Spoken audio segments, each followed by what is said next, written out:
वैसे तो बाबा जी को हनुमान जी का रूप माना जाता था कि वो साक्षात हनुमान जी के रूप थे। जब ये तपस्या करते थे और लोग वहाँ से गुजरते थे तो यूँ पानी में हाथ डालते थे और ऐसे उछालते थे पानी को, तो कभी लड्डू बन जाता था, कभी कुछ बन जाता था, वो प्रसाद के रूप में लोगों को पहुँच जाता था। तब बाबा ने उनको आशीर्वाद दिया कि जा तू एक दिन प्राइम मिनिस्टर बनेगा, और उसके कई साल बाद 10-12 साल बाद चौधरी चरण सिंह भारत के प्राइम मिनिस्टर बने।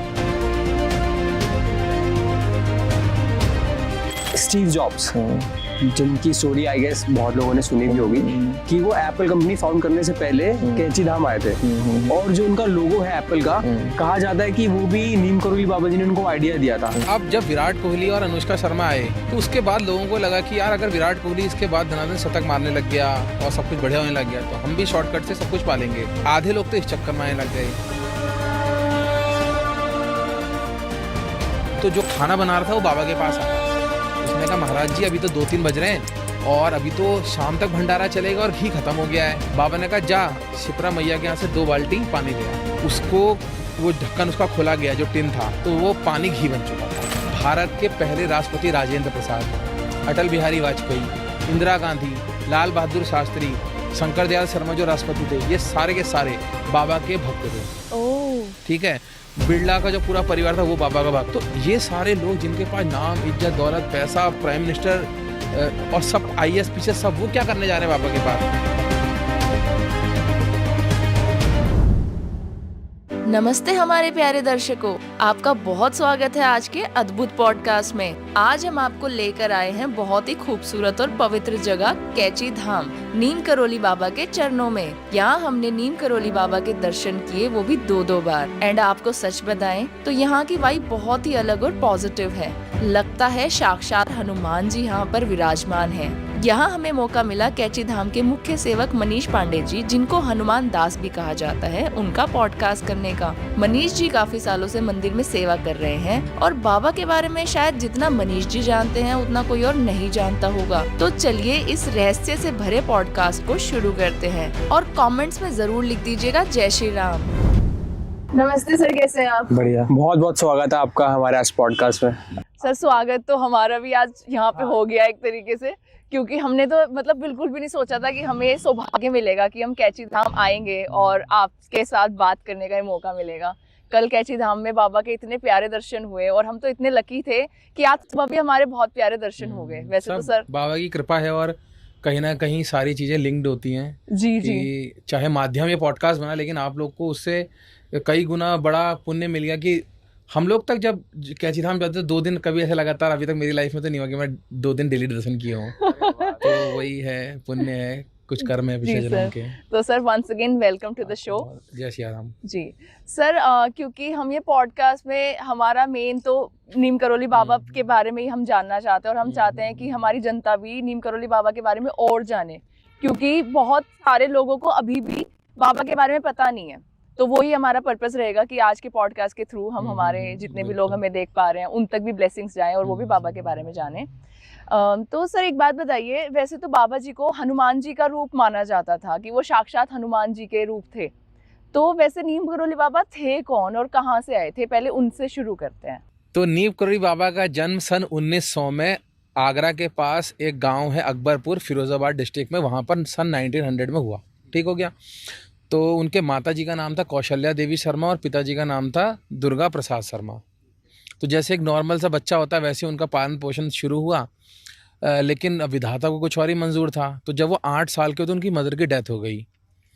तो जब मदर की डेथ हुई तो उनके वैसे फादर का कोई ऐसा इंटेंशन नहीं था, लेकिन अब घर वालों ने दबाव बनाया कि एक छोटा सा बच्चा, इसका पालन पोषण आप अकेले नहीं कर पाओगे, तो आपको सेकंड मैरिज करनी चाहिए। तो फिर बाबा के जो पिताजी थे उन्होंने जब सेकंड मैरिज करी, तो ऐसा नहीं कहूँगा कि उनकी मदर के साथ उनके रिलेशन ठीक नहीं थे, मदर बहुत अच्छी थी, लेकिन अपनी माँ तो अपनी माँ ही होती है। तो जब फादर ने सेकंड मैरिज कर ली, उनके मदर की डेथ हो गई, तो बाबा ना थोड़ा शांत स्वभाव के रहने लग गए, अपने में ही डूबे रहने लग गए। जब ये चीज़ उनके फादर ने देखी तो उन्होंने, हमारे साथ समाज होता है ना, कहता है कि यार इसकी शादी करा दो, ये थोड़ा गृहस्थ हो जाएगा, सुधर जाएगा। तो उन्होंने सोचा कि अगर इसी रास्ते पे ये बढ़ते रहे तो यार इनका तो रास्ता, भले ही रास्ता बहुत अच्छा है संतों का, लेकिन हमारे गृहस्थ में कहते हैं कि यार गलत रास्ते पे चले गया, यार ये जोगी बन गया। तो उनके फादर ने 1911 में राम बेटी नाम की एक लड़की थी, उनसे बाबा जी की शादी हो गई। अच्छा, बाबा जी की शादी हाँ। हुई थी? 3 बच्चे भी थे, मैं आगे बताता हूँ उसके बारे में। तो 1911 में बाबा जी की शादी हो चुकी थी और राम बेटी इनके घर में आ चुकी थी। लेकिन अब विधि को तो कुछ और ही मंजूर था, तो इनको कहीं ना कहीं संत बनना ही होगा। तो 1913 में इन्होंने अपना घर छोड़ दिया और घर छोड़ के भाग गए। ये यहाँ से सीधे पहुँचे गुजरात के राजकोट में। वहाँ एक आश्रम में ये 2 साल रहे। अब होता क्या है, आश्रमों में भी पॉलिटिक्स है। हमें लगता है कि खाली समाज में पॉलिटिक्स, ऐसा नहीं है।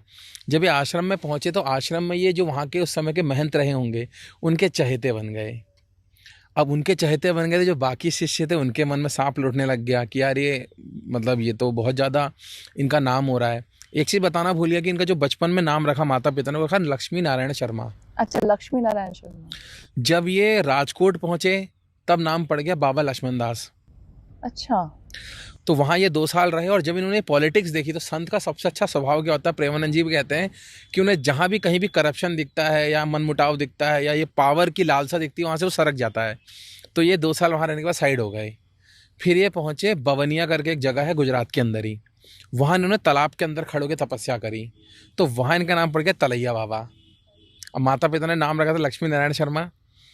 वहाँ पहुँचे तो बाबा लक्ष्मण दास, और बवनिया पहुँचे तो वहाँ इनका नाम पड़ गया तलैया बाबा। तो वहाँ के लोग ऐसा बताते हैं, अब देखिए ना, उस समय मैं और आप तो थे नहीं, तो हम गारंटी तो नहीं दे सकते क्या होता था, लेकिन ऐसा कहा जाता है कि वहाँ पर जब ये तपस्या करते थे और लोग वहाँ से गुजरते थे तो यूँ पानी में हाथ डालते थे और ऐसे उछालते थे पानी को, तो कभी लड्डू बन जाता था, कभी कुछ बन जाता था, वो प्रसाद के रूप में लोगों को पहुँच जाता था। वाह। तो जब ये प्रसिद्धि और ये सिद्धियों का लोगों को पता चलने लगा तो उनके लिए थोड़ा टफ होने लग गया वहाँ। तो फिर वो वहाँ से 1917-18 के आसपास छोड़ के वापस आ गए। वापस आए तो वापस वहाँ पर नीप करौरी नाम की एक जगह है। तो अब ये भी मतलब बहुत फेमस स्टोरी है जो मेरे को लगता है हमारे दर्शकों ने और आप सबने ज़रूर सुनी होगी कि नीप करौरी में जब नीप करौरी महाराज वहाँ पहुँचे तब तक उनका नाम बाबा लक्ष्मण दास था, मतलब ज़्यादातर उन्हें बाबा लक्ष्मण दास कहते थे। तो वो गंगा स्नान के लिए जा रहे थे ट्रेन में। अब ट्रेन में वो फर्स्ट क्लास कोच में बैठे हुए थे, तो एक एंग्लो इंडियन टीटी आया। उसने सोचा कि एक संत आदमी कैसे फर्स्ट क्लास में बैठ सकता है, और तब भारत गुलाम था। तो एक तो अंग्रेज नहीं है, दूसरा संत है, ये फर्स्ट क्लास में कैसे बैठ रहा है। तो उन्होंने कहा उतर नीचे। अब बाबा जी, वो ज़्यादा बहसबाजी तो करेंगे नहीं, वो गाड़ी से उतर गए और उनने कहा ठीक है चला ले अपनी गाड़ी। अब 1 घंटा हो गया, सब कुछ करके देख लिया, गाड़ी हिले भी नहीं। और बाबा वहाँ पेड़ के नीचे बैठ गए। 1 घंटे तक सब कुछ करने के बाद फिर उसको लोगों ने समझाया कि संत हैं, थोड़ी दूर इनको जाना था, तुमने इनको नाराज़ कर दिया, जाओ माफ़ी मांगो वरना गाड़ी चलेगी नहीं। तो अब इसमें 2 वर्जन आते हैं। कुछ लोग कहते हैं कि बाबा के पास वो गया तो बाबा गाड़ी में बैठ गए, कुछ लोग कहते हैं कि बाबा बैठे नहीं, लेकिन बाबा ने कहा चल ठीक है चल, और इधर बाबा ने बोलना था चल, और गाड़ी चल गई। तो ये इंसिडेंट इतना ज़्यादा दुनिया भर में फैल गया कि यार इनने ट्रेन रोक दी। तो उसके बाद बाबा का नाम बाबा लक्ष्मण दास से नीप करौरी वाले पड़ गया, क्योंकि वो नीप करौरी नाम की वो जगह थी जहाँ पे ट्रेन रोकी थी। अच्छा, तो सर ये कौन से साल की बात होगी? ये लगभग मान लीजिए एग्जैक्ट तो क्योंकि इसका डॉक्यूमेंटेशन नहीं है, लेकिन 1925-23 यही रहा होगा, 20 के आसपास रहा होगा, 1920 के आसपास। तो इस घटना से वो इतने फेमस हो गए कि जो इनके पिताजी थे, अब ये तो ढूंढ रहे थे अपने बेटे को कि यार मेरा बेटा कहाँ भाग गया। तो उनको ऐसा लगा कि चलो यार ये कोई बाबा फेमस हुआ है तो इनके पास चलता हूँ, ये मेरे बेटे का पता बता देंगे। जब ये वहाँ पहुँचे तो इनके बेटे ही सामने थे बाबा। तो वो इनको मना मुनू के घर ले आए। इन्होंने एक ही शर्त रखी कि ठीक है पिताजी मैं घर तो आ रहा हूँ, लेकिन मुझे सोशल काम करने से मत रोकना, तभी मैं यहाँ रुकूँगा। उन्होंने कहा ठीक है कोई दिक्कत नहीं है। तो ये वापस आए। तो इनके 3 बच्चे हुए। सबसे बड़े बेटे अनेक सिंह शर्मा, सेकंड नंबर के बेटे धर्मनारायण शर्मा, और तीसरे गिरिजा माँ। तो जो गिरिजा जी हैं वो अभी जीवित हैं और वो आगरा में रहती हैं, उनकी आगरा में शादी हुई थी। तो ये 3 नीपकरे बाबा के बच्चे भी हुए। जब वो वापस आए तो आपको जान के हैरानी होगी, अब ये इनके सबसे बड़े मिरेकल्स में से एक है कि वो 1920 में जो इस घटना के बाद जब वापस लौटे तो लगभग 10-20 साल तक अपने गांव के प्रधान भी रहे। और ऐसा लोगों का कहना है कि एट द सेम टाइम वो कैंची धाम में भी रहते थे, एट द सेम टाइम वो कहीं हिमालय में किसी को दिख रहे थे, एट द सेम टाइम वो अपने वहाँ अगर उनके कोई घर पे जाएगा ना कि मुझे प्रधान जी ये काम कराना, तो वो भी एक स्वरूप उनका वहाँ बैठा रहता था। तो वो एक ही टाइम पे 3-4 जगह मौजूद रहते। और ये कोई नई बात नहीं है, भारत के जितने संत हैं, देवरहा बाबा, महावतार बाबा, सबके बारे में प्रचलित है कि वो एक ही टाइम पे 3-4 जगह पे मौजूद रहते थे। तो नीपकोरी बाबा घर वापस आ गए, प्रधानी का काम संभाल लिया, बच्चे भी हो गए, वाइफ भी है, वो सारी चीज़ें भी चल रही हैं। इसमें बीच बीच में वो जगह जगह भ्रमण करने भी जाते रहते थे। वो जहाँ जहाँ भ्रमण करने गए, ऋषिकेश, दिल्ली, वृंदावन, वहाँ वहाँ उनके आश्रम भी इस तरह से बनते चले गए। तो जब तक उनकी बेटी की शादी नहीं हुई तब तक तो वो घर से कनेक्टेड रहे, आते जाते रहे। जब उनकी बेटी की शादी हुई तो जैसे हमारे समाज में माना जाता है कि कन्यादान एक बहुत बड़ा दान है। तो उनको ऐसा लगा कि हाँ, अब मैंने अपनी बेटी की शादी करा दी, अब मेरी जिम्मेदारियां संसार की पूरी हो गई, अब मुझे धर्म और सेवा के कार्य को और ज़्यादा तेज़ी से बढ़ाना चाहिए। तो लगभग 50s के आसपास, 1950s के आसपास पहली बार बाबा उत्तराखंड में आते हैं, पहाड़ों में। और नैनीताल के पास एक जगह है हनुमानगढ़। नैनीताल के पास हनुमानगढ़ में पहला मंदिर बनता है। फिर इसके कुछ टाइम बाद भूमियाधार भवाली के पास दूसरा मंदिर बनता है। फिर तीसरा कैंची धाम में मंदिर बनता है और चौथा काकड़े घाट में। तो इस तरह से 4 आश्रम यहाँ बनते हैं। अच्छा, पहला हनुमानगढ़ में बना, पहला हनुमानगढ़ में बना, क्या? फिर भूमियाधार में बना, फिर कैंची बना, फिर काकड़े घाट बना। सब जगह की कहानियाँ आप आगे पूछेंगे तो मैं बताते जाऊँगा क्या क्या है, लेकिन बेसिक में ये बता रहा हूँ कि लगभग 10-12 साल वो हनुमानगढ़ में रहे, 4-5 साल वो भूमियाधार में रहे, 15 साल के आसपास वो कैंची में रहे हैं। काकड़े घाट में बहुत रहे नहीं हैं, लेकिन उन्होंने वहाँ पर भी स्थापना करी है हनुमान जी के मंदिर की। तो इस तरह से 4 मंदिर स्थापित करे। इस दौरान बहुत सारे विदेशी डिसाइपल उनके विदेशों से जो आए वो बने, उन्होंने किताबें वगैरह लिखी। उन्होंने, ये भी एक बहुत गजब की बात है ना, हम लोग कई बार सोचते हैं कि यार हमारा नाम कैसे होगा, हमारा पैसा कैसे आएगा, हम फेमस कैसे होंगे। बाबा ने ना कोई किताब लिखी, ना कोई वीडियो बनाया, ना उन्होंने कोई भक्त बनाया। जो आए भगवान की कृपा से खुद उनके पास आए और उनका प्रचार धीरे धीरे होता गया। तो इस तरह से जब ये डिसाइपल भी आ गए, उनको लगा कि हाँ अब डिसाइपल भी आ गए, मंदिर भी बन गए, चीज़ें मेरी ठीक ठाक हो गई हैं। तो 1973 में 9 या 10 सितंबर को वो अचानक एक दिन चले गए वृंदावन और उनने 11 सितंबर 1973 को शरीर छोड़ दिया। तो सरसरी तौर पे ये उनकी पूरी कहानी की, कहाँ पैदा हुए, कहाँ शादी हुई, बच्चे हुए, कैसे कैंची धाम पहुँचे और क्या क्या आश्रम बनाए और कैसे उनका शरीर शांत हुआ। तो ये मैंने समरी में आपको बताने की कोशिश करी। बहुत अच्छी स्टोरी है। तो गाइस सबसे पहले तो कमेंट्स में जय श्री राम लिख दो, क्योंकि आई गेस बहुत लोगों को ये स्टोरी नहीं पता होगी। तो हम नेक्स्ट क्वेश्चन पूछते हैं। और सर, जैसा आपने बताया कि 4 उन्होंने मंदिर स्थापित किए, तो सबसे ज्यादा वो कैंची धाम में ही रहे हैं। हाँ, इसके पीछे बहुत छोटी सी स्टोरी है, वो मैं आपको बता देता हूँ। जब वो यहाँ आए, पहाड़ में आए, तो हर किसी के मन में ये क्वेश्चन हो सकता है ना, इतना बड़ा भारत है, उसमें वो पहाड़ में क्यों आ रहे हैं, यहीं क्यों आ रहे हैं, और भी कहीं जा सकते थे। तो अगर आप यहाँ पहाड़ की हिस्ट्री को थोड़ा सा उसके पीछे जाओगे तो पहाड़ों में ना शिव जी की पूजा तो होती थी, लेकिन हनुमान जी के बहुत मंदिर नहीं थे।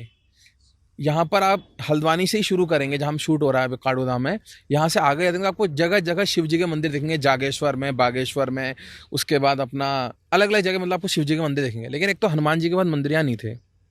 दूसरा कि इस क्षेत्र में हमेशा से इसको देवभूमि क्यों कहा जाता है, क्योंकि यहाँ साधु सन्यासी हमेशा उनका प्रिय स्थान है यहाँ तपस्या करने का।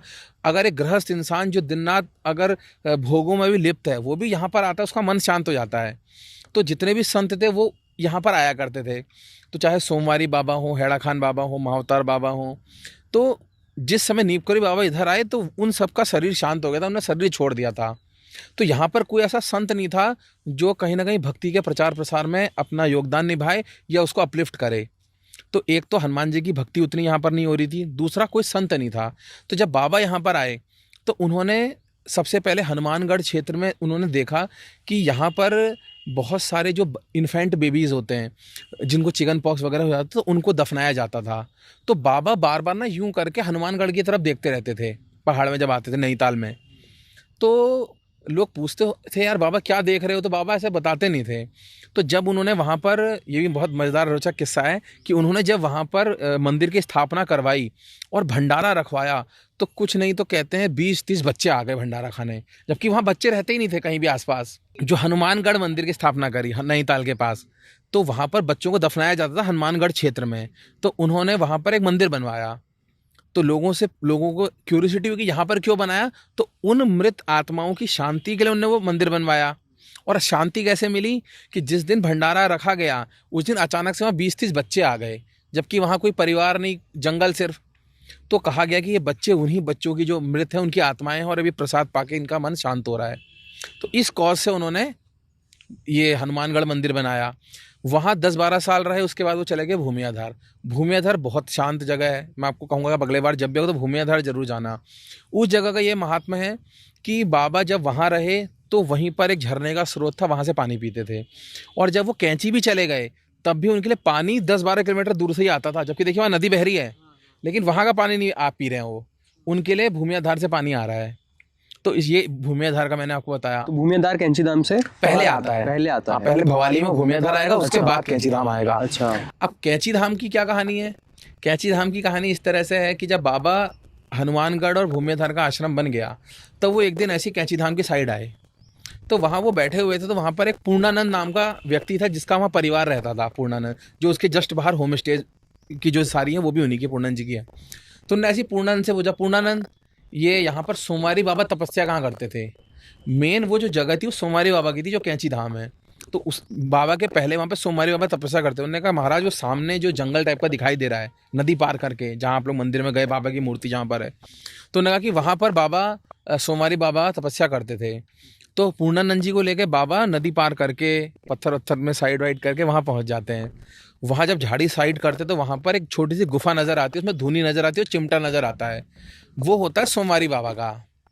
तो वो पूर्णानंद से कहते हैं पूर्णानंद यहाँ पर हनुमान जी की मंदिर की स्थापना होगी, यहीं पर बनाना है मंदिर। तो उन्होंने बता पूर्णानंद कैसे होगी? तो पूर्णानंद जी ने कहा कि यार ये पूरा जो एरिया है ये तो फॉरेस्ट का एरिया है, तो फॉरेस्ट वाले से क्लियरेंस मिल सकती है। तो फिर फॉरेस्ट वाले को अगले दिन बुलाया गया। फॉरेस्ट वाले ने कहा कि ये जो जगह है ये आपको चौधरी चरण सिंह दे सकते हैं, क्योंकि चौधरी चरण सिंह उस समय भारत के वन मंत्री थे, फॉरेस्ट मिनिस्टर थे और वो बाबा के भक्त थे। तो हाँ, तो उन्होंने फिर चौधरी चरण सिंह ने ये जगह कैंची धाम के मंदिर के लिए दे दी। और तब बाबा ने उनको आशीर्वाद दिया कि जा तू एक दिन प्राइम मिनिस्टर बनेगा। और उसके कई साल बाद, 10-12 साल बाद चौधरी चरण सिंह भारत के प्राइम मिनिस्टर बने। तो इस तरह से 1964 में कैंची धाम मंदिर वहाँ पर जहाँ आज आप होके आए वो बना। दूसरी चीज़, उस मंदिर का जितना आप स्टार्टिंग का एरिया देख रहे हैं जो ये रेड रेड कर का दिखता है, तो जो भारत के इतने बड़े बिरला, जो इतने बड़े उद्योगपति हुए, उनने ही उसके लिए पूरा दान दिया था। अच्छा, हाँ, तो जो ये रेड वाली इमारत स्टार्टिंग में दिखती है, जो लाइन से 3 दिखते हैं, जहाँ एक जगह वैष्णो माता है, हनुमान जी हैं और शिव जी का शिवालय है, तो वो पूरा जो एरिया है वो बिरला जी ने ही उसका पैसा दिया था, उससे वो कंस्ट्रक्ट हुआ था। तो उसके बाद जो काकड़ी घाट चौथा आश्रम है, वो स्थान भी एक तरह से सोमवारी बाबा की तपस्थली थी। तो बाबा उधर भी पहुँचे। अब वहाँ की ये कहानी है कि आज से कई 100 साल, 100 साल, 120 साल पहले विवेकानंद जी, अब देखिए ना हम लोग कितने खुशकिस्मत है, इसी रास्ते से होते हुए विवेकानंद जी पहाड़ गए। अच्छा। पैदल।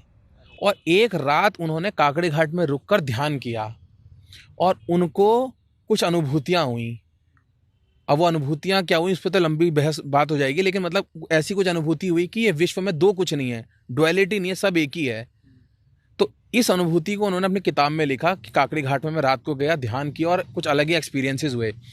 उसको पढ़ के कई और सिद्धे आने लग गए। सोमवारी बाबा वहाँ रहते ही रहते थे। तो सोमवारी बाबा के जाने के बाद फिर नीपकरी बाबा ने यहाँ तो कैंची धाम में स्थापना करवाई थी, फिर वो काकड़ी घाट गए, उन्हें वहाँ भी हनुमान जी की स्थापना कराई। तो इस तरह से हनुमानगढ़, भूमियाधार, कैंची धाम और काकड़ी घाट, ये 4 मंदिर, जो 4 आश्रम है, बाबा ने अपने हाथ से यहाँ पर हनुमान जी की स्थापना करी है। और 4, आजकल आप सुनते होंगे ना कि लोग कहीं पर ही मंदिर बना देते हैं। देखिए प्लॉट खाली है इसलिए थोड़ी मंदिर बना देना है, उस जगह का रिलेवेंस होना चाहिए, वहाँ शक्तियाँ होंगी तभी वो है, वरना तो वो इमारत है। तो इस तरह से चारों का हिस्टोरिकल और वैसा सिग्निफिकेंस है, कहीं पर किसी के बच्चे की आत्मा की शांति करनी तो इसलिए मंदिर बना रहे हैं। तो इस तरह से 4 मंदिर पहाड़ में स्थापित हुए। तो सेकंड क्वेश्चन में आते हैं।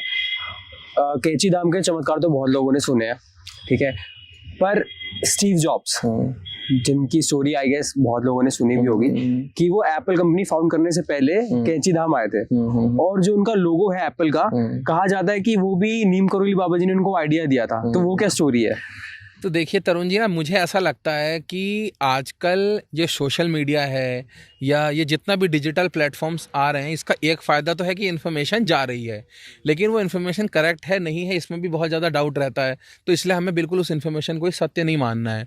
तो जो मतलब प्रमाणिक जानकारी है, जो मंदिर के प्रबंधक जो उस समय बाबा के साथ वहाँ रहते थे, उनके साथ मैंने 10-15 दिन बिताए उनके घर में रह के, तो उनसे जो मुझे मिली है मैं वो आपको बता रहा हूँ।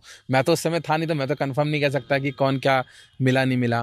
तो कहानी ऐसी है कि 1973 में 11 सितंबर को बाबा का शरीर शांत हो चुका था। तो स्टीव जॉब्स उसके 2 या 3 महीने बाद कैंची धाम आते हैं। जब वो कैंची धाम आते हैं उस टाइम पर वो इस चीज़ को लेके क्लियर नहीं थे कि मुझे क्या करना चाहिए, क्योंकि उस टाइम पर उनके पास आइडिया तो था लेकिन एग्जीक्यूशन में थोड़ी कन्फ्यूजन था। तो जब वो यहाँ पर आए तो बाबा तो थे नहीं, तो उन्होंने वहीं पर, ऐसा वहाँ के लोग बताते हैं कि लिटरली हमारा, देखिए ना, हम लोग जा रहे हैं वेस्टर्न ट्रेडिशन फॉलो करने, लेकिन कोई दूसरा हमारे देश में आ रहा है तो वो बिल्कुल हमारे ट्रेडिशन में अपना ले रहा है। यानी वो लोग बताते हैं वो चप्पल नहीं पहनते थे 2-3 महीने तक, उनने पूरा सर शेव कर लिया था। हाँ, और अपना क्या कहते हैं धोती पहनते थे, ऊपर से कुर्ता या टी शर्ट पहनते थे, बिल्कुल हमारे रंग में रंग गए। ये नहीं कि वो वेस्टर्न, हाँ 2-3 महीने रहे वो मंदिर के बाहर ही, हर दिन आरती अटेंड करते थे, 2-3 महीने वो यहाँ रहे। और उसके बाद उनके दिमाग, हम इस पर आगे बात भी करेंगे कि यार कैंची धाम आके होता क्या है ना, उसका मिस्ट्री क्या है। तो जब वो यहाँ पर आए तो यहाँ पर आके उनके जो भी कन्फ्यूज़न रहे होंगे, जैसे मार्क जकरबर्ग भी बताते हैं कि वो एप्पल के जब संस्थापक से मिले थे तब उनने पूछा कि यार मुझे बड़ा कन्फ्यूजन हो रहा है और मैं समझ नहीं पा रहा हूँ कि मुझे फेसबुक को रिटेन करना चाहिए या बेचना चाहिए। तो उन्होंने कहा काम करो, पहले कैंची धाम होके आओ। तो वहाँ पर आके उनके जो कन्फ्यूजन्स रहे होंगे स्टीव जॉब्स के, ऐसा मैं मानता हूँ, मेरी बात तो हुई नहीं उनसे, लेकिन मुझे लगता है कि उनके कन्फ्यूजन दूर हुए होंगे और वापस जाके फिर उन्होंने और ज़्यादा एनर्जी के साथ और ज़्यादा क्लियर फोकस किया, उसकी शुरुआत करी होगी। हाँ बिल्कुल, तो ये भी झूठ है कि कभी मिले साथ में, और ये तो बिल्कुल झूठ है कि उनने सेब खा के दिया। हाँ, क्योंकि वहाँ और एक और क्लियर करना चाहता हूँ, बाबा के वहाँ ऐसा होता है, संत का अपना कुछ नहीं होता। तो संत के पास कोई अगर मूंगफली लेके आ रहा है तो वो मूंगफली बांट देगा, केले सेब ला रहा है केले सेब बांट देगा, बतासे लाएगा बतासे बांट देगा। तो बाबा के वहाँ ऐसा भी कुछ नहीं था कि वो एप्पल ही बांटते थे, इसका भी कोई लेन देन नहीं है। वहाँ उनकी कई फोटोज है जिसमें आपको सिर्फ चने और बताशे नजर आएंगे, कभी एप्पल है तो एप्पल बांट दे रहे हैं। तो ना स्टीव जॉब्स, मैं क्लियर करना चाह रहा हूँ इस पॉडकास्ट के माध्यम से, ना स्टीव जॉब्स की कोई मुलाकात हुई है निपकोरे बाबा से और ना ही उन्हें कोई एप्पल दिया गया है। पर वो कैंची धाम आए, कैंची धाम आए, 2-3 महीने रहे और आइडिया उनको फिर यहीं से मतलब एग्जीक्यूशन हुआ, क्लियरेंस मिला, आशीर्वाद मिला बाबा का। एक और बात बताना चाहूँगा तरुण जी आपके पॉडकास्ट में, जो कहीं भी इस दुनिया में आज तक किसी ने बताया नहीं होगा, कि जिस वक्त स्टीव जॉब्स की डेथ हुई तो उनके सिरहाने पर बाबा जी की फ़ोटो थी, जो बाबा की बेटी गिरिजा जी ने उनको दी थी। तो भले ही वो 1973 में कैंची धाम आए, उसके बाद कभी नहीं आए, लेकिन जब वो 2015 में या जब भी उनकी डेथ हुई है, मरते वक्त भी उनके सिरहाने पर फोटो बाबा की थी। यानी वो पूरी लाइफ बाबा को मानते रहे, ये नहीं कि खाली अगर एप्पल के मालिक बन गए तो बाबा को भूल गए। यानी उनके लाइफ में कितना गहरा इम्पैक्ट रहा होगा कि मरते हुए भी सिरहाने पे बाबा की फ़ोटो लेके सो रहे थे। तो सर स्टीव जॉब की बात हो गई, उसके अलावा मार्क जुकरबर्ग भी यहाँ पे आए थे और भी बहुत सारे सेलिब्रिटीज, बड़े बड़े बिजनेसमैन, पॉलिटिशियंस भी आते रहते हैं। तो कहने की बात ये है कि जैसे कि बाबा के बारे में इतनी अवेयरनेस थी नहीं, पहले लोग जानते भी नहीं थे, तो ये यहाँ पे कैसे आ जाता था और इनको क्या क्या फायदे मिल गए? मतलब स्टीव जॉब्स का तो हमने कवर कर ही लिया और बाकी लोग मतलब इतनी श्रद्धा के साथ आ जाते हैं, मतलब इतनी जल्दी इन्फ्लुएंस क्यों होते हैं लोग? देखिए तरुण जी, इसका जवाब मैं थोड़ा अच्छे से देना चाहूँगा ताकि जितने लोग आ रहे हैं ना उनको अपना पर्पस भी पता चले कि खाली एक ट्रिप के लिए कश्मीर चले गए, गोवा चले गए, मनाली चले गए, ऐसे कैंची धाम ना है। तो देखिए होता क्या है कि कोई भी इंसान इस दुनिया में जन्म लेता है, तो जन्म लेने के बाद से जब उसको होश आ जाता है ना, तो वो वही काम करना चाहेगा जिससे सुख प्राप्त हो।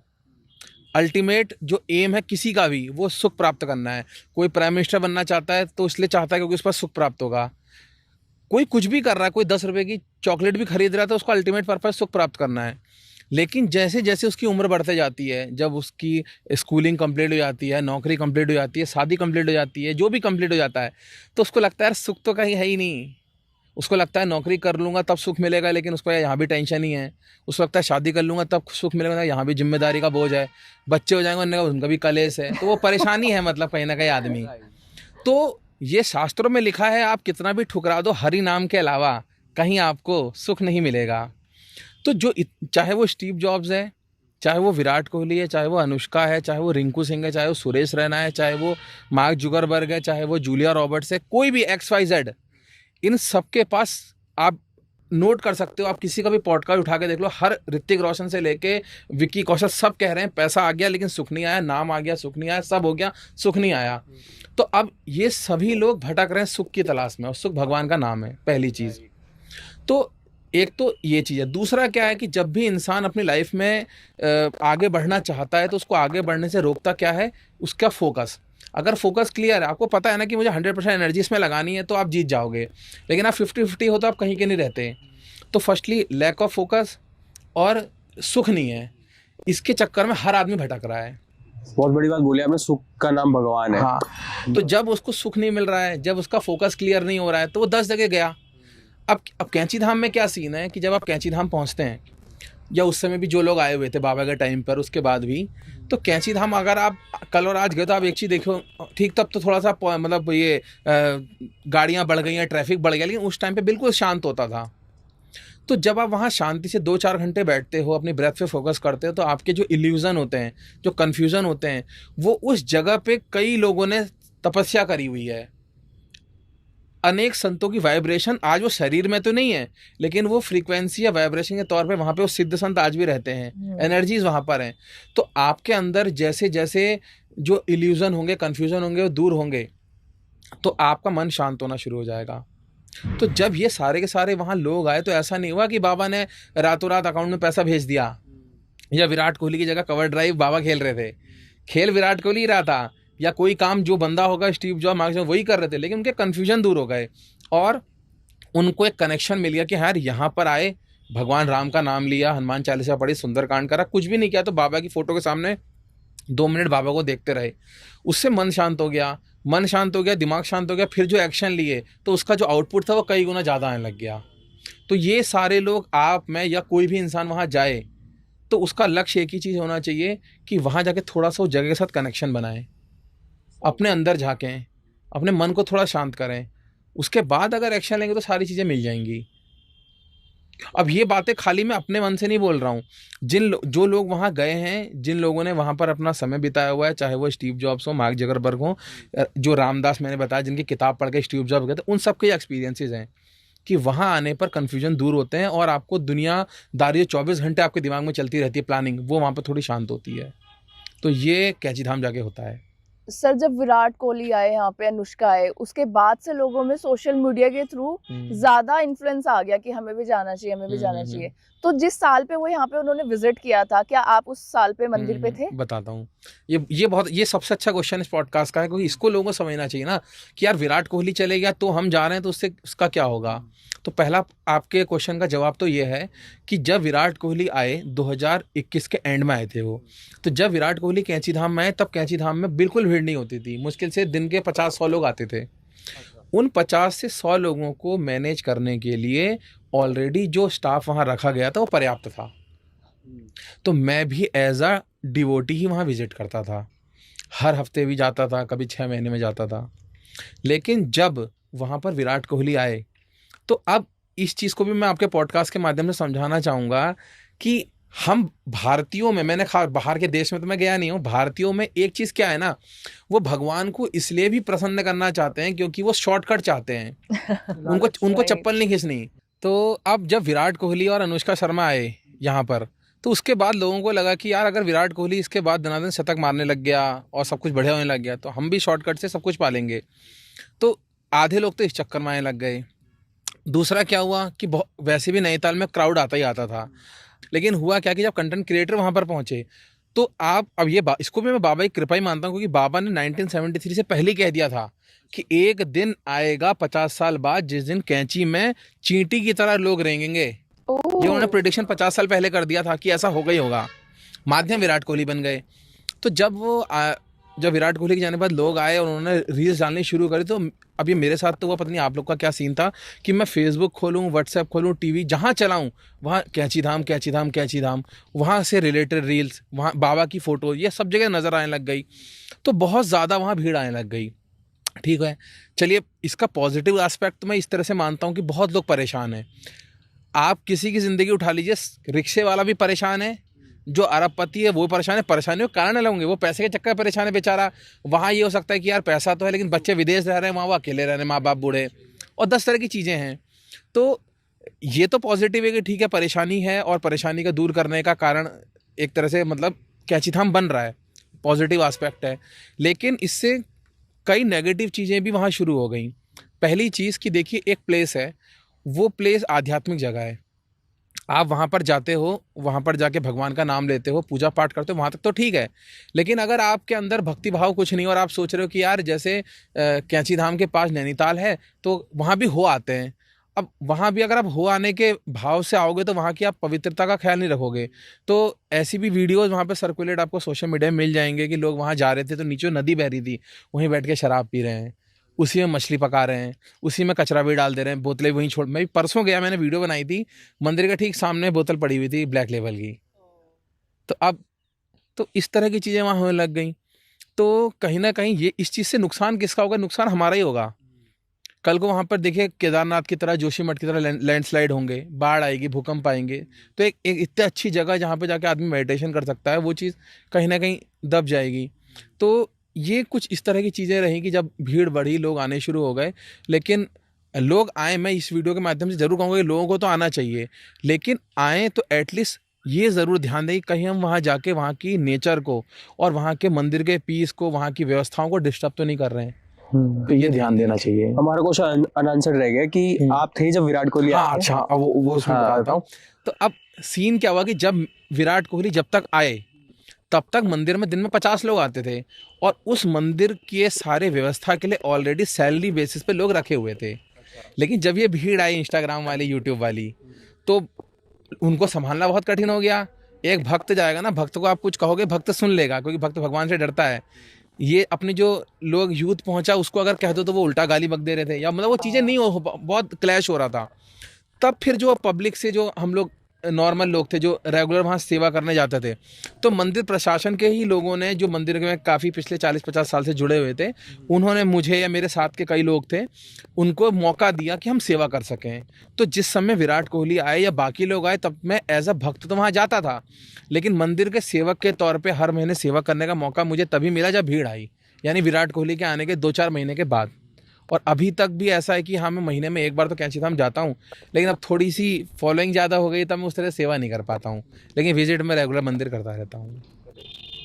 तो सर बाबा जी के बारे में तो जितनी बात करी जाए उतनी कम है, और उनके काफी सारे चमत्कार हमने देखे भी हैं। कुछ ऐसे चमत्कार जो आप शेयर करना चाहें और जो लोगों को अभी तक या तो ना पता हो या सबको जानना चाहिए? देखिए, मैं आपको 3-4 ऐसे चमत्कार बताऊंगा जो लोगों को पता चले और जिनसे लोगों की आस्था बढ़ी। देखिए ना, हमारा समाज ऐसा है कि वो चमत्कार को ही नमस्कार करता है। अगर बाबा चमत्कार नहीं करते तो यहाँ कोई नहीं आता। और ये कहना मुझे अच्छा तो नहीं लग रहा कि विराट कोहली भी नहीं आता तो इतनी भीड़ नहीं आती। बाबा वही है, शक्ति वही है, लेकिन जब कोई सेलिब्रिटी जा रहा है तब दूसरा जा रहा है ना। तो पहला चमत्कार जो बहुत ही वर्ल्ड फेमस चमत्कार है ये भी बाबा का, कि 15 जून को कैंची धाम मंदिर की स्थापना हुई। तो 15 जून 1964 को, तब से हर 15 जून को मंदिर में बहुत बड़ा मेला लगता है। 2 से 3 लाख लोग हर साल आते हैं, एक दिन हर 15 जून को। ओके। तो वहाँ पर मालपुए और आलू की सब्जी ये प्रसाद में दिया जाता है। तो हर 15 जून को भंडारा होता था, और भंडारे के प्रसाद के रूप में मालपुए देसी घी के और आलू की सब्जी डिस्ट्रीब्यूट होती थी। तो एक बार क्या हुआ कि बाबा जी बैठे हुए थे बरामदे में कैंची धाम के अंदर ही, तो जो खाना बना रहा था वो बाबा के पास आया। उसने कहा, महाराज जी अभी तो 2-3 बज रहे हैं और अभी तो शाम तक भंडारा चलेगा और घी खत्म हो गया है। बाबा ने कहा, जा शिप्रा मैया के यहाँ से 2 बाल्टी पानी ले आ। तो एक आदमी जो नीचे नदी बह रही है उसमें जाकर 2 बाल्टी पानी भर के ऊपर ले आया टिन में, और जब उसको वो ढक्कन उसका खोला गया जो टिन था, तो वो पानी घी बन चुका था। पानी घी बन चुका था, और उसमें फिर मालपुए तले गए और शाम तक भंडारा चला। ये बाबा का पहला चमत्कार है। बाबा का दूसरा चमत्कार सुनिए। जैसे आजकल कुंभ लगा हुआ है प्रयाग में, ऐसे कुंभ लगा हुआ था प्रयाग में ही।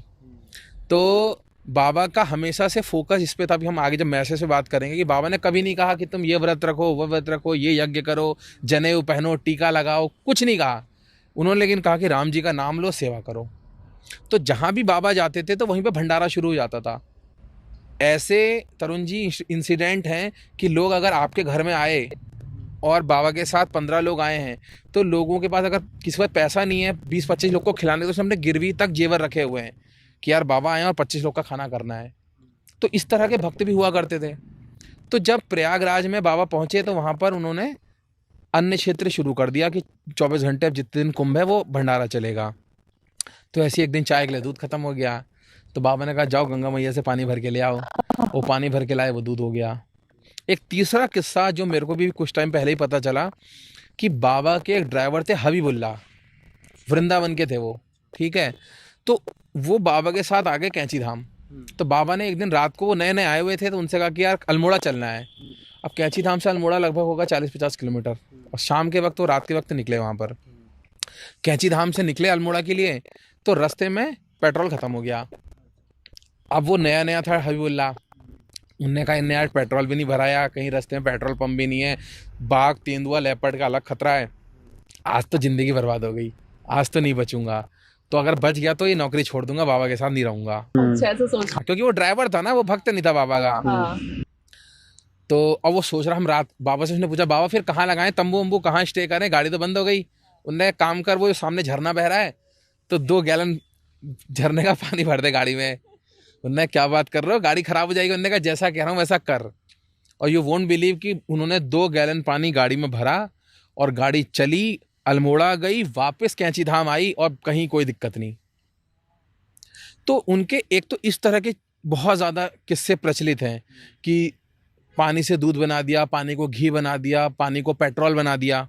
और ये कोई नई बात नहीं है, जो सिद्ध होते हैं, कोई भी सिद्ध आप महात्मा को देख लीजिए, वो सबकी ज़िंदगी जो साधना में बीतती है, योग करने में बीतती है, तो उससे उनके पास ऐसी सिद्धियां जागृत हो जाती हैं। हमने सुना होगा अष्ट सिद्धि 9 निधि के दाता, वो सिद्धियां डेवलप हो जाती हैं कि वो अपने शरीर को छोटे छोटे पार्टिकल में डिस्पर्स कर देंगे और वो 2 मिनट में ऋषिकेश पहुंच जाएंगे, वहाँ से केदारनाथ पहुंच जाएंगे, वहाँ से ऑस्ट्रेलिया पहुंच जाएंगे।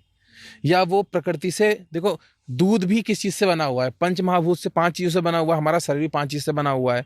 तो वो पानी के अंदर दूध भी है, बस वो हम नहीं बदल सकते उसको, लेकिन बाबा और लेकिन एक चीज़ बताऊंगा, जहाँ जहाँ इंसिडेंट हुए फिर बाबा ने कहा कि 2 बाल्टी दूध वापस गंगा जी को दे देना। तो जब दूध आ गया तो 2 बाल्टी गंगा जी में दूध डाला गया, नीचे 2 टीन घी डाला गया बाद में, कि अभी इनसे ले तो रह रहे हैं, बोरो तो कर रहे हैं, लेकिन वापस भी इनको करना है।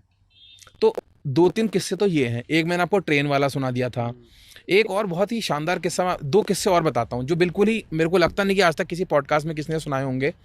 पहला किस्सा इस तरह का है कि महाराज जी की 1973 में समाधि ले ली, शरीर छूट गया। 1987 या 88 के आसपास की बात है, अमेरिका में एक लड़की को कैंसर हो गया या कोई किडनी की डिजीज़ हो गया, ऐसा कुछ हुआ, तो उसका किडनी ट्रांसप्लांट या कैंसर का कुछ भी जो भी होना था। तो डॉक्टर रोज़ उसको जब विजिट करते थे तो वो एक छोटी सी फ़ोटो देखते थे जो नीपकोरी महाराज की वहाँ रखी रहती थी उस औरत के बेड के पास। तो जब वो ठीक हो गई, होश बढ़िया से आ गया, तो बाबा ने पूछा ये कौन है, तुम्हारे दादाजी हैं? उनने कहा नहीं। उनने कहा ऐसा क्यों पूछ रहे हो? उनने कहा ये आदमी हर दिन जब तक तुम बेहोश रही तुम्हारे ये कमरे के बाहर, जो वार्ड के बाहर आके बैठा रहता था। डॉक्टर ने पूछा, डॉक्टर ने कहा, जबकि 1973 में महाराज जी का शरीर शांत हो गया है और 1987 में वो अमेरिका में किसी भक्त के बाहर ऐसे मिल रहे हैं कि वो रोज़ वहाँ बैठे रहते थे। दूसरा इंसिडेंट बताते हैं, ये भी मतलब ऑन रिकॉर्ड किसी ने बताया हुआ था कि एक व्यक्ति थे जिनके दादाजी को हार्ट अटैक आया और डॉक्टरों ने कहा कि भाई ये नहीं बचेंगे। तो रोते रोते उनके घर वाले महाराज जी के पास गए। उन्होंने कहा भाई क्यों रो रहे हो? उन्होंने कहा महाराज जी ऐसा ऐसा हो गया, दादाजी अचानक हार्ट अटैक आया और हॉस्पिटलाइज हैं, डॉक्टर साहब कहे नहीं बचेंगे। उन्होंने कहा जाओ, हमने 21 साल का इनको प्राणदान दिया और एग्जैक्ट 21 साल वो व्यक्ति जिंदा रहे उसके बाद। एक और बहुत फेमस किस्सा है जो विवेक बिंद्रा और कई और लोगों ने भी सुनाया हुआ था, तो मैं वो भी सुना देता हूँ। एक बार क्या हुआ, महाराज जी रात के वक्त एक अपने बुजुर्ग दंपति आदमी औरत के घर पहुँचते हैं। महाराज जी पहुँचते हैं, वो खाना वाना खिलाते हैं, महाराज जी सो जाते हैं। सुबह उठते हैं तो महाराज जी अपना कंबल उनको दे के कहते हैं कि इसको गंगा जी में प्रवाहित कर देना, इसको खोल के मत देखना। अच्छा। तो वो जाते हैं, उन्हें भारी भारी से कुछ लग रहा होता है, खैर वो बाबा की बात मान के उसको प्रभावित करके आ जाते हैं।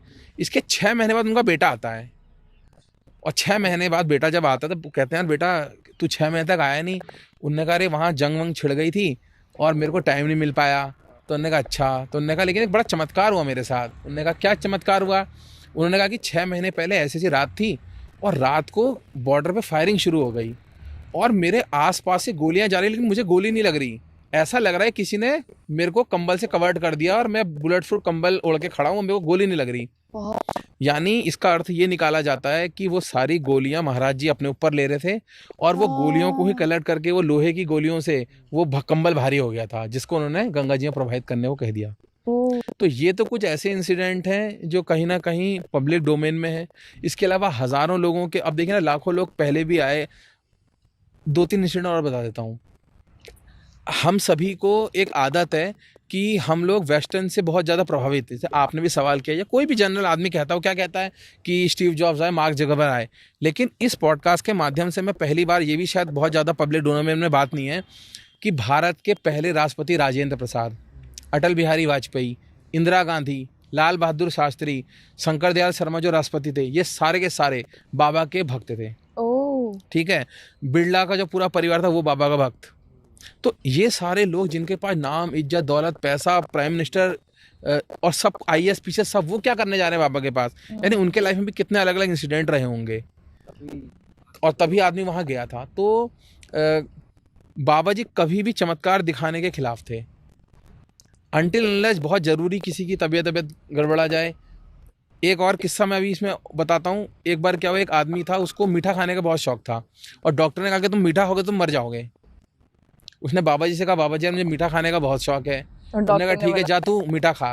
और आप यकीन नहीं मानोगे, उस दिन से बाबा के शरीर छोड़ने तक बाबा ने जिंदगी में मीठा नहीं खाया और वो आदमी मीठा खाता रहा और अपने ऊपर ले लिया जो भी है। तो गुरु ऐसे ही होते हैं, उन्हीं की कृपा से सारी चीज़ें होती हैं।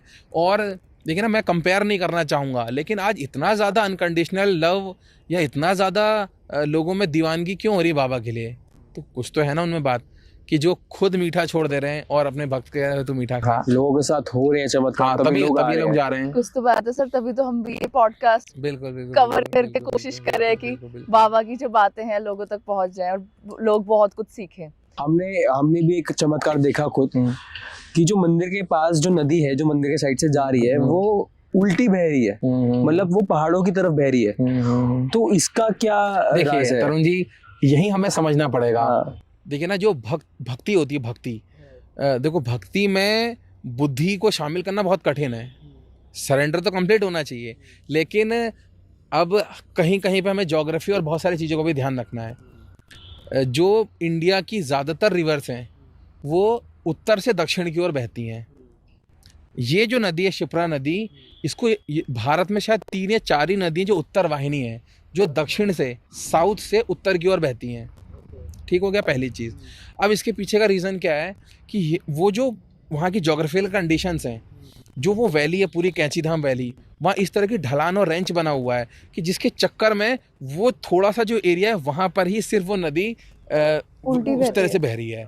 तो उसमें कोई चमत्कार नहीं है, वो वहाँ की जोग्राफिकल, वो भी देखिए प्रकृति भी अपने आप में चमत्कार है। तो उस तरह से हम कह सकते हैं कि वहाँ की जो जोग्राफिकल कंडीशन है उसके चक्कर में जो ढलान बन गई, उस चक्कर में वो उत्तर वाहिनी शिप्रा नदी है। और महत्व इसका इसलिए है क्योंकि भारत में 2 या 3 ही नदियां हैं जो इस तरह से बहती हैं, तो वहाँ पे ही सिर्फ बहती और वहीं बहती हैं। हाँ, तो बहुत बड़ी बात है। उसके आप 5-7 किलोमीटर आगे जाओगे तो फिर कोसी नदी आ जाती है, और कोसी नदी वैसी बहती है जैसे सारी बहती हैं उत्तर से दक्षिण की ओर। सिर्फ वहीं पर जो नदी बह रही है 5-7 किलोमीटर में, वो उस तरह से बह रही है क्योंकि वहीं पर उस तरह की वैली बनी हुई है, उस तरह से, मतलब ज्योग्राफिकल कंडीशन उसकी ऐसी है। सर, हमने ये भी सुना है कि नीम करोली बाबा कभी भी किसी को अपने पाँव छूने नहीं देते थे, कहते थे अगर पाँव छूने हैं तो हनुमान जी के जाके छू लो। तो इसके पीछे का क्या कारण है? इसके पीछे के ना, मतलब अब देखिए, मैं वो चीज़ बताऊंगा जो मैं महसूस करता हूँ। मैं कोई सुनी सुनाई बात भी नहीं बताऊंगा, ना मैं कोई हवाई बात बताऊंगा कि लोग कुछ भी उसका एक्सप्लेनेशन दे देते हैं। जो भी बड़ा आदमी होगा, जो भी डाउन टू अर्थ आदमी होगा, उसको पाँव छुआना अच्छा नहीं लगेगा। ठीक है। तो पहली चीज़ तो यही है कि नीम करोली बाबा के पास कोई भी गया और उसने कभी भी उनसे कुछ भी कहा तो उन्होंने एक ही चीज़ कही, मैं कौन हूँ, मुझसे क्यों मांग रहा है? मांगना है तो राम जी से मांग, हनुमान जी से मांग। उनने कहा बाबा कोई यज्ञ करा दो। अरे यज्ञ वज्ञ कुछ नहीं, राम जी का नाम ले, हनुमान जी का नाम ले, हनुमान चालीसा पढ़। जो सामने बैठे हुए अपने आप से ना कुछ पूजा करने को कह रहे हैं, ना वो पाँव छूने के लिए कह रहे हैं, ना अपने आप को कोई भगवान या कोई संत या बाबा बता रहे हैं। उनका ड्रेसअप अब तो चलिए देखिए ना, अब तो फेमस हो गए तब है, उस टाइम पर तो वो नॉर्मल पजामा कुर्ता धोती कुर्ता पहले। तो अब हम लोग का ड्रेस ऐसा हो गया ना, अगर यहाँ सभी धोती कुर्ता पहनेंगे और बाबा भी धोती कुर्ता पहनेंगे तो कैसे पता चलेगा कि ये बाबा हैं। तो उस टाइम पे किसको पता नहीं चलता था कि संत हैं। तो पहली चीज़ तो यह कि वो इतने डाउन टू अर्थ थे कि उन्होंने इस चीज़ को अच्छा नहीं माना कि मेरे कोई पाँव छुए। दूसरी चीज़ जो मतलब कई शास्त्र में भी लोग इसका वर्णन करते हैं कि अगर आप पुण्य कमा रहे हो और कोई आपके पाँव छू रहा तो वो कहीं ना कहीं आपके पुण्य ले जाएगा। और इसका एक पर्सपेक्टिव ये भी है कि जो सिद्ध होते हैं उनकी एनर्जी अलग लेवल पे चल रही होती है। तो क्या पता आपने उनके पाँव छुए और उनकी एनर्जी या उनकी ब्लेसिंग आप पे ट्रांसफ़र हो गई और आपका शरीर उसको झेल नहीं पाया। हर किसी के बस की बात नहीं ना उस एनर्जी को एकदम से अब्जॉर्ब कर पाना। तो वो उनका कोई एटीट्यूड नहीं कि नहीं मेरे पाँव मत छुओ, या कोई भेदभाव भी नहीं कि आप मेरे पाँव मत छुओ। आपने पाँव छुआ, आप उस एनर्जी को महसूस नहीं कर पाए, उसको संभाल नहीं पाए। तो ये कुछ कारण है जिस चक्कर में नीपकोरी बाबा क्या कोई भी संत वो परहेजी कराएगा कि मेरे पाँव मत छुओ। तो मैं नेक्स्ट क्वेश्चन पे आता हूँ कि हमने देखा भी कि वहाँ पे बहुत सारे फॉरेनर्स आते हैं कैंची धाम में, वेस्टर्न लोग बहुत सारे आते हैं। तो बाबा ने कभी कोई वीडियो नहीं बनाई, कभी कोई बुक नहीं लिखी, तो ये वेस्टर्न लोगों तक कैसे पहुँच गई और वहाँ कैसे मतलब वहाँ के लोग यहाँ आने लग गए? तरुण जी देखिए, इसके बारे में तो भगवान कृष्ण गीता में खुद कहते हैं कि मुझे जिसके दिल में भक्ति पैदा करनी होती है मैं उसको अपनी तरफ खींच लेता हूँ। तो ये ना हमारे हाथ में है, ना आपके हाथ में, ना वो वेस्टर्नर्स के हाथ में है। वो ईश्वर के हाथ में है कि उनको जिनके दिल में भक्ति पैदा करनी है। माध्यम कोई ना कोई बन जाता है। तो जब नीपकोरी बाबा यहाँ पर आए तो उस दौरान वेस्टर्न कंट्रीज़ में हिप्पी मूवमेंट शुरू हुआ था। उस हिप्पी मूवमेंट के थ्रू बहुत सारे जो लोग हुआ करते, जो कहीं प्रोफेसर हुआ करते, उन्होंने नौकरी छोड़ दी, तो वो इंडिया के अलग हिस्सों में आ रहे थे। ऋषिकेश में भी गए, और भी जगह गए, बनारस गए। तो एक रिचर्ड एल्पर्ट करके व्यक्ति हुआ करते थे, इसमें भी चमत्कार का बड़ा अच्छा किस्सा है। तो रिचर्ड एल्पर्ट इंडिया आते हैं और वो LSD नाम का जो ड्रग्स होता है, वो LSD नाम का ड्रग्स बिल्कुल बढ़िया से उसमें धुन सुनने है मतलब। तो जब वो बाबा के पास आते हैं उनके अंदर कोई सरेंडर नहीं होता। या मैं एक बात बताना चाहूँगा कि बाबा का सबसे बड़ा भक्त वो बनता है जो एथीस्ट होता है। जो बाबा को नहीं मानता वही सबसे बड़ा बाबा का भक्त बन जाता। और बाबा को पसंद आती है ये चीज़ें। अच्छा तू नहीं मानता भगवान को, देख मैं ऐसी चीज़ें कर दूंगा कि तू दिन रात भगवान का नाम लेगा। तो ये आए, इनको कोई भगवान से कोई मतलब नहीं, इनको पाँव छूने में भी झिझक हो रही थी बाबा की। ठीक हो गया। तो ये जस्ट एक रात पहले बैठ के ना आसमान में तारों को देखते हुए अपनी मरी हुई मम्मी के बारे में सोच रहे थे रामदास। तो जैसे ही बाबा के सामने आए तो बाबा ने उनसे पूछ दिया, क्यों? कल रात को मम्मी के बारे में सोच रहा था ना। अब इनको झटका लग गया कि यार इनको ऐसे कैसे पता चल सकता है। और वहीं से इनका पहला शुरुआत हो गई सरेंडर का। फिर इनके जेब में LSD गोलियां थीं। इनने कहा बाबा लो 1-2 गोली खा लो, ठीक है।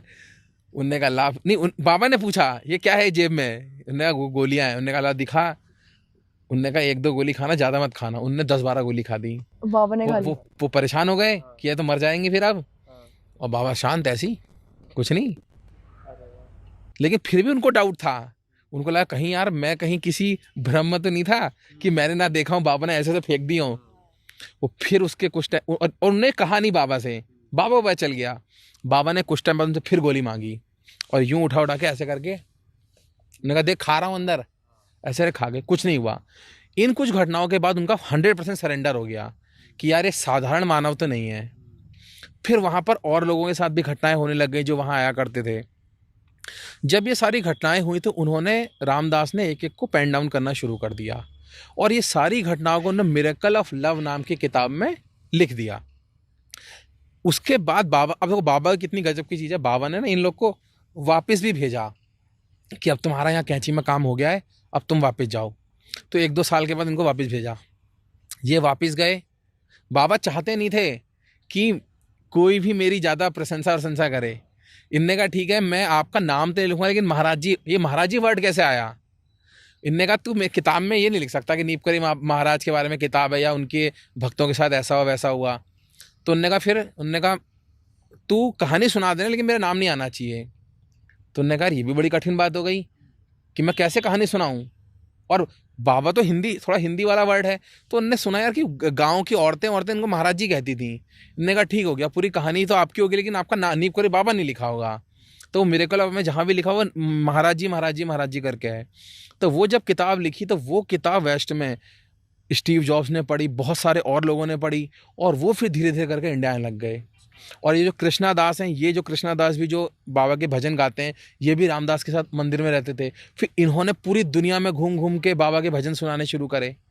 तो मेन अगर सबसे बड़ा जो श्रेय जाता है वो तो वैसे ईश्वर को जाता है, लेकिन माध्यम बने रामदास और कृष्णा दास। रामदास जी के लेक्चर और किताबें, और कृष्णा दास जी की गायकी और अपना ये कॉन्सर्ट्स, इसके थ्रू यहाँ पहुँचे। बुक का नाम क्या है? मिरेकल ऑफ लव, ये एक किताब है। इसके अलावा तो बी हेयर नाउ, अच्छा, उसके बाद बी लव नाउ, तो इस तरह की 4-5 किताबें उन्होंने लिखी हुई हैं। लेकिन मिरेकल ऑफ लव में सारी कहानियाँ जो मैं आपको सुना रहा हूँ कि घी बन गया, पेट्रोल वो बन गया, वो सब उसमें दर्ज है, और वही पढ़ के वैष्णव इंडिया आने लग गए। सर इनका नाम कृष्णदास और रामदास ये कैसे हो गए? तो फॉरनर से।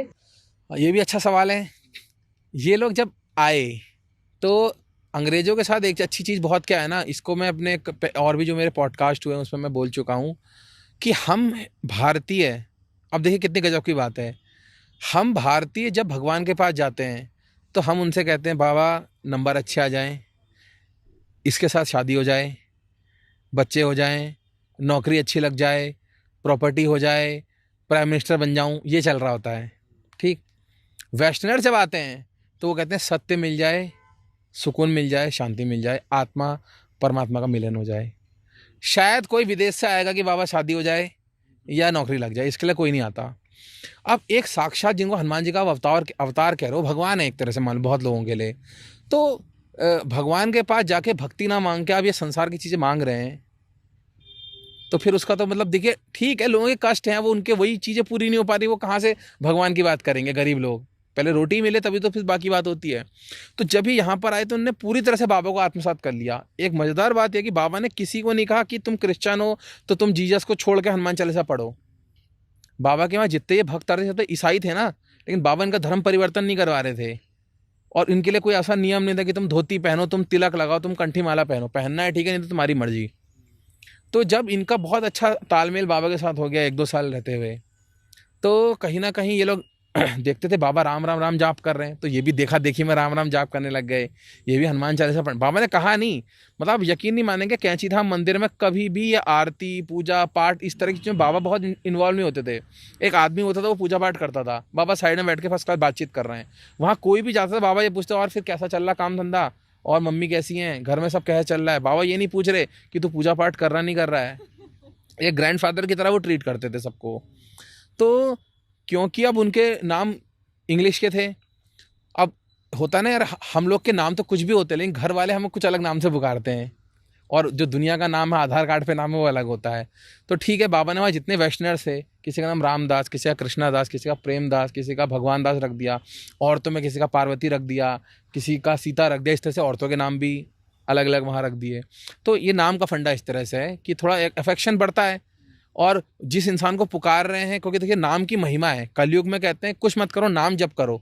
नाम लो, क्यों नाम जप पे? तब क्योंकि नाम, आप नाम भगवान से भी ज़्यादा ताकत भगवान के नाम में। तो जब बाबा उनको उस नाम से पुकारेंगे, रामदास, कृष्णादास, या वो खुद भी अपना नाम सुनेगा तो उसके अंदर कहीं ना कहीं भक्ति बढ़ेगी, तो इसलिए उनका वो नाम रख दिया गया। तो बाबा की असली शिक्षा क्या है? लोग आके वीडियोस तो बना रहे हैं, कुछ भी बोल रहे हैं, पर रियलिटी क्या है? बाबा क्या सिखाते हैं? देखिए सबसे काम की बात यही है कि अगर हम झरने तक गए और झरने की फ़ोटो खींच के वापस आ गए तो कोई फ़ायदा होगा जीवन में? नहीं होगा ना। झरने का पानी पी के जीवन बदलेगा। तो नीम करौरी बाबा का इस दुनिया में आने का सबसे बड़ा मकसद ही ये था कि जिस समय नीम करौरी बाबा आए उस समय पूरे भारत में, ये तो शंकराचार्य जी के टाइम पे भी था, लेकिन वही विडंबना है कि वो अंधविश्वास बहुत ज़्यादा था, टोना टोटका बहुत ज़्यादा था। यहाँ 10 रुपये चढ़ाओ, वहाँ 500 रुपये चढ़ाओ, यहाँ ये टीका लगाओ, भभूति लगाओ, ये ड्रामा आडंबर फैला हुआ था। तो बाबा ने इन सबको साइड करते हुए ना ये बोला कि बैठ के 1 घंटा ध्यान करो, ना ये बोला कि यज्ञ कराओ, ना ये बोला कि यहाँ पर ये चढ़ाओ वो चढ़ाओ। बाबा ने मोटे मोटे तौर पर 4 बातें कही। पहला, लव ऑल, सबसे प्रेम करो, वो हिंदू हो, मुस्लिम हो, आदमी हो, औरत हो, थर्ड जेंडर हो, कोई भी हो, सबसे प्रेम करो। दूसरा, सर्व ऑल, सबकी सेवा करो। अभी बीच में कुछ ऐसे वीडियो वायरल हो रहे थे ना, पता नहीं मुझे बोलना चाहिए नहीं बोलना चाहिए कि तुम जय श्री राम बोलोगे तभी तुम्हें खाना देंगे, हाँ सर, है ना। आप जय श्री राम बोलो, आपको चाय यहाँ पे 10 रुपए की हाँ, ये भी वही पड़ा है वही हमने वही कहीं पे। तो वो सर्व ऑल, कोई भी धर्म, कोई भी जाति, कोई भी मजहब का आदमी आए उसको सर्व करो। तीसरा, रिमेंबर गॉड, कि भगवान का नाम लो। तुम सुबह शाम तक पैसा कमाओ, बिजनेस करो, कुछ भी करो, आर्मी में हो तो अपनी ड्यूटी करो, मन में राम राम लेते रहो 2-4 बार दिन में। और चौथा, सत्य बोलो। बहुत कठिन होता है सत्य बोलना, लेकिन सत्य बोलो तभी भगवान की शक्ति काम आएगी। तो मोटे मोटे तौर पे 4 काम है। और ये जो भीड़ आ रही है, इसका मैं ये भी पॉजिटिव चीज़ देख रहा हूँ पर्सनली, कि इतने लोग जो कैंची धाम आ रहे हैं, कम से कम उनके जीवन में राम जी का नाम शामिल होते जा रहा है, तो उनका कल्याण का मार्ग तो शुरू हो गया। जैसे आपने मुझे राम राम बोला था जब हमारी आज सुबह बात हुई, और पहले जितने बार बात हो रही थी हाय, मतलब कुछ ऐसे नॉर्मली हो रहा था, तो ये बदलाव आना शुरू हो जाता है। दूसरी चीज़ क्या है कि जो भी कैंची धाम से वापस लौट रहा है, तो वो थोड़ा सा ना सेंसिटिव हो जाएगा आने वाले दिनों में, थोड़ा और बाबा उसको करते जाएंगे। तो जैसे इंसान सेंसिटिव होगा, तो उसको आसपास पहले वो गाय को चोट लगी हो, कुत्ते को चोट लगी हो, कोई ठंड में ठिठुर रहा नहीं दिखेगा उसे, वो अपने मग्न है। अब उसको दिखना शुरू हो जाएगा, दिखना शुरू होगा तो वो जेब से 2 रुपये निकाल के कुछ ना कुछ सेवा भी करेगा। तो करोड़ों लोग जो कैंची धाम आ रहे हैं, अगर वो राम जी का नाम लेने लग जाएं, समाज सेवा शुरू कर दें अपने अपने लेवल में, हर किसी को सोनू सूद नहीं बनना है या रतन टाटा नहीं बनना है, अपने छोटे लेवल का काम करने लगे, कितनी दुनिया बदलेगी। तो कम से कम इतनी चीज़ें तो कम से कम बाबा से जुड़ने के बाद लोगों के साथ हो ही रही हैं। तो यही सारी शिक्षाएं हैं मेन। सर एक चीज मैंने जो आपकी वीडियोस में भी देखी है, आपने बहुत सारी वीडियोस में जो यहाँ कैंची धाम पे कुछ फ्रॉड्स शुरू हो गए भीड़ आने के बाद, उस पे बहुत सारी वीडियोस बनाई है, तो आप पॉडकास्ट में कुछ वो चीजें बिल्कुल। तो जब लोग कैंची धाम आए, तो लोगों के कैंची धाम आने के बाद बिजनेसमैन की यहाँ नज़र पड़ गई कि इतनी भीड़ आ रही है, तो उन्होंने सबसे पहले आसपास की ज़मीनें खरीद ली, वहाँ पर अपने होम स्टे, दुकानें, होटल जो भी बनाना शुरू कर दिया, और बहुत महंगे, क्योंकि दामों पर उन्होंने ज़मीन खरीदी थी तो उसकी रिकवरी कहीं से तो होनी थी। तो अब जो रूम आज तक वहाँ पर मिलता था, मान लीजिए 1000-1500 रुपये में, वो 5-5 हज़ार का मिलना शुरू हो गया। लड्डू जो 200-250-300 रुपये किलो था, वो 600 रुपये मिलना शुरू हो गया। कंबल जो 500-700 का था, वो 2000 का मिलना शुरू हो गया। तो पहली तो ये जो लूट खसोट जिसे कहेंगे कि यार भक्त आ रहा है, इसको लूट लो, अब अभी तो धाम आ गया है। अब हमारा भक्त भी इतना बेवकूफ़ है कि बाबा ने तो कहीं नहीं कहा कंबल प्रसाद चढ़ाने को, लेकिन वो दूसरे की तरफ देखता है तो सोचता है यार ये 2000 रुपये की मिठाई ले जा रहा है, इसको कृपा हो जाएगी। जबकि कृपा का तो ऐसा कोई सेंस ही नहीं। आप अच्छे काम करो तो कृपा होगी, अब दिन रात उल्टे काम करोगे और फिर चाहे आप 5 लाख रुपए का कुछ भी चढ़ा दो बाबा को, उनको कोई मतलब नहीं है। तो एक तो दूसरे की देखा देखी जब लोगों ने कंबल प्रसाद चढ़ाना शुरू करे तो उन्होंने उसके प्राइस बढ़ा दिए। पहली चीज़ तो प्राइस बढ़ाने वाली ये चीज़ें हो गई। दूसरा फ्रॉड क्या शुरू हुआ कि हर किसी को मन होता है कि मैं कैंची धाम में जा रहा हूँ तो मैं आश्रम के अंदर रुक जाऊँ, मौका मिल जाए, हर किसी की चाहत होती है। इसका क्या फ़ायदा उठाया गया कि कुछ सोशल मीडिया के थ्रू, कुछ गूगल पे फेक वेबसाइट कैंची धाम की बन गई, जो ये दावा करने लगे कि हम आपको कैंची धाम आश्रम के अंदर रूम दिला देंगे। तो इसके नाम पे 5-5 हज़ार 4-4 हज़ार रुपये का फ्रॉड हो गया। लोगों से कहा कि पेमेंट करिए 2500 की, उनने 2500, उन्होंने सर एक बार और 2500 करिए तो आपको तब होगा। तो लोग 5-5 हज़ार रुपये देकर वहाँ पहुँचे, तो उन्होंने कहा यहाँ तो ऐसी कोई व्यवस्था ही नहीं है। ये दूसरा फ्रॉड हो गया।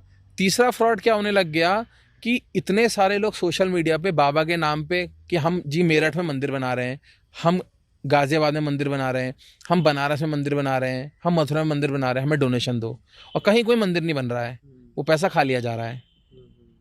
इसके अलावा कई लोग आज पैदा हो गए सोशल मीडिया पे जो कह रहे हैं हम चमत्कारिक कंबल भेज देंगे, हम मूर्ति भेज देंगे, हम फोटो भेज देंगे, 700 रुपये में गोल्ड कोटेड वाली, और 1200 रुपये मान लो इस तरह ही कुछ, मतलब इस तरह की, मतलब पूरा बाबा को बाजार और ब्रांडिंग कर करके पैसा कमाने का जरिया बना दिया गया है।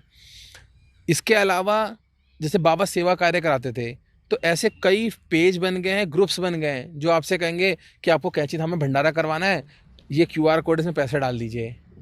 तो मैं इस वीडियो के माध्यम से बताना चाहूँगा कि अगर आपको कोई भी डोनेशन करनी है तो कैंची धाम में आइए, कैंची धाम मंदिर के अंदर जो ऑफिस है उस ऑफिस के अंदर डोनेशन करिए, क्योंकि वही एक ऑथेंटिक प्लेटफॉर्म है जहाँ से आप डोनेशन कर सकते हैं। ऑनलाइन कोई भी कैंची धाम वाले पैसा नहीं मांगते, ना भंडारे के लिए ना किसी चीज़ के लिए। तो जितनी भी वेबसाइटें ऐसी जो दावा करती है कि हम कैंची धाम के अंदर रुकवा देंगे, भंडारा करा देंगे, सब फेक है।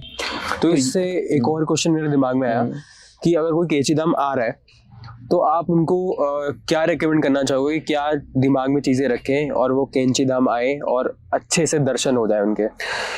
देखिए, सबसे पहली बात तो मैं ये कहना चाहूँगा तरुण जी कि आप कैंची धाम आइए ही मत। क्यों? अगर आप दिल्ली में रह रहे हैं तो दिल्ली के पास बिरला हनुमान मंदिर है सिविल लाइंस में, जौनापुर है, महरौली है, वहाँ पर बाबा के मंदिर हैं, ऋषिकेश में बाबा का मंदिर है, इंदौर में बाबा का मंदिर है, वृंदावन में बाबा का मंदिर है, गुजरात में बाबा का मंदिर है, इतने सारे तो बाबा के मंदिर हैं। तो अगर मेरे घर के पास दिल्ली का या ऋषिकेश का मंदिर, तो मैं तुर कैंची धाम क्यों आऊँ? आज दिक्कत क्या हो रही है कि कोई कहीं भी रह रहा है वो कैंची धाम दौड़ रहा है। होता है ना कि जैसे ठीक, ये तो पहली बात हो गई। दूसरी बात, अगर फिर भी कैंची धाम आना है तो 3-4 चीज़ें दिमाग में रखिए। पहला कि वीकेंड पे आना तो अवॉइड करिए, क्योंकि हर आदमी वीकेंड पे ही आ रहा है, उससे जाम लग रहा है, दिक्कत हो रही है। दूसरी बात ये ध्यान रखनी है कि हमें कभी भी भक्ति में मनमानी नहीं करनी चाहिए। आप राम जी को तो मानोगे, लेकिन राम जी की नहीं मानोगे तो कोई फ़ायदा नहीं उस भक्ति की। बाबा का होना ही इसलिए है कि वो आडंबर और प्रपंच के खिलाफ लड़ रहे थे, लेकिन आप आज क्या कर रहे हो? बाबा ने तो अपने पाँव नहीं छुआए, आप उनकी मूर्ति लगा के मंदिर में पूजा कर रहे हो, या आप मान लीजिए कंबल चढ़ा रहे हो या लड्डू, ये धागा तावीज, इन सब चक्कर में कि लोग, आप यकीन नहीं मानोगे, वो जहाँ बाबा की मूर्ति थी ना उसके बगल में फूल पौधे लगे हुए थे, लोग वहाँ की मिट्टी खोद खोद के ले जा रहे थे कि ये कैंची धाम की मिट्टी ले जाऊँगा, चमत्कार हो जाएगा, है ना। तो एक तो इस सुपरस्टिशन में नहीं पड़ना है। तीसरी चीज़ आप ये ध्यान दीजिए कि कैंची धाम आ रहे हैं तो आप उस जगह पे पहुंच गए, यही आपका सौभाग्य है। तो आपको अगर राम राम जपने को मिल रहा है, राम राम जपिए। भीड़ कम है तो बैठ के हनुमान चालीसा पढ़ लीजिए। चौथी चीज़, जब आप कैंची धाम आ रहे हैं तो वापस जाके फिर उसी लाइफ स्टाइल में या उसी रंग में नहीं रंगना है, कुछ बदलाव जीवन में आना चाहिए। मैं ये नहीं कह रहा हूँ कि हर कोई संत बन जाए, लेकिन दिन में 5 मिनट 10 मिनट जितना हो पाए भगवान का नाम ले लो, कुछ फ़ायदा ही होगा, नुकसान तो नहीं हो सकता। दूसरा, आप जो भी कमा रहे हो, देखो पैसा तो अंबानी को कम नहीं पड़ता है, अंबानी भी इतना कमाने के बाद भी सोच रहा और कमाऊँ, तो कहीं तो फुल स्टॉप होना चाहिए। तो आप 500 रुपये कमा रहे हो तो 10 रुपये का कुछ डोनेशन करो। ये 3-4 चीज़ें आदमी करेगा ना, तभी कैंची धाम जाने का फ़ायदा है, वरना वो दुनिया में कहीं चले जाए, ना उसका मन शांत होगा, ना उसका फोकस क्लियर होगा। तो रैप अप करते हैं। बहुत सही सर, आपने इतनी प्यारी प्यारी बातें बोली, और मतलब इतनी सारी और चीजें हैं जो हम डिस्कस कर सकते हैं, बट उसके लिए हम पार्ट 2 करेंगे इसका। श्योर करेंगे, है ना? बिल्कुल। तो गाइस, अगर पॉडकास्ट अच्छा लगा तो पार्ट 2 जरूर लिखना, और पार्ट 2 के साथ जय श्री राम जरूर लिखना। जय श्री राम तो बनता ही बनता है, चीजें पता लगी होंगी, ठीक राइट है? तो हम जरूर आपके साथ पार्ट 2 करेंगे। राइट जय श्री राम। और जय श्री राम बोलना भी है, दिन में भी बोलना है। तो सर, आज के लिए हम इसको बहुत बहुत विराम देते हैं, पॉडकास्ट को यहीं पे, और जल्दी इसका अगर लोग अच्छा रिस्पॉन्स देते हैं, जो कि मुझे पूरी उम्मीद है कि देंगे, पार्ट 2 जरूर करेंगे इसका। थैंक यू सर आने के लिए। जय श्री राम।